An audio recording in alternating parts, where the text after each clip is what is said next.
કેમ છો ફ્રેન્ડ? જય શ્રી કૃષ્ણ. હું કિરણ પાંસરિયા, કિરણ કિચન સ્ટુડિયોમાં આપનું સ્વાગત છે.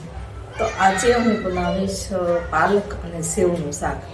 તો કઈ રીતે બનાવું તે હું તમારી જોડે શેર કરીશ. આ મેં પાલક લીધી છે, ધોઈને આપણે સમારી લઈશું.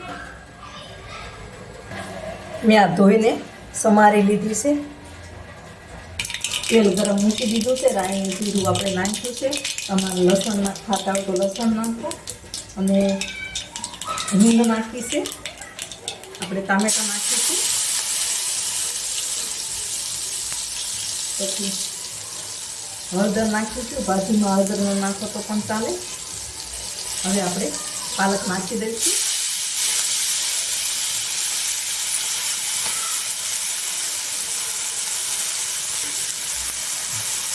હવે આપણે હલાવીશું.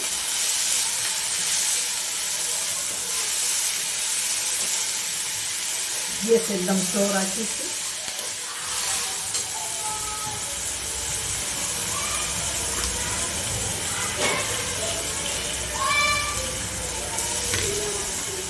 સ્વાદ મુજબ મીઠું નાખીશું. આમાં પાલકની ભાજી હોય એમાં જોઈને નાખવાનું, કારણ કે ઓલરેડી એમાં ખારાશ તો હોય જ છે.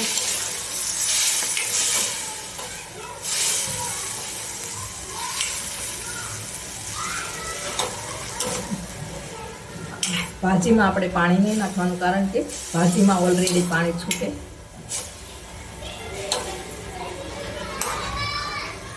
હવે આપણે લાલ મરચું પાવડર નાખીશું. ધાણા જીરું, ગરમ મસાલો ખાતા હોય ગરમ મસાલો નાખો. હવે આપણે એમાં સેવ નાખીશું.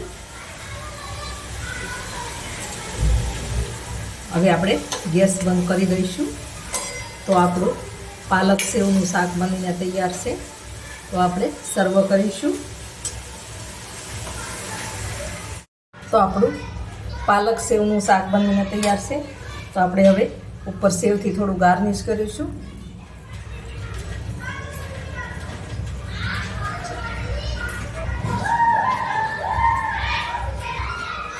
તો આ રીતે શાક બનાવશો તો સરસ લાગશે. પાલક કોઈને ભાવતી ના હોય તો તમે થોડી સેવ નાખીને બનાવો તો ખાલી એવું લાગે કે આપણે સેવનું શાક ખાતા હોય.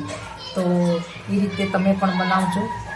પાલકનો સ્વાદ ઓછો આવે અને સેવનો શાક સ્વાદ વધારે આવે. તેથી બધાને ભાવે. તો આ રીતે તમે પણ બનાવજો.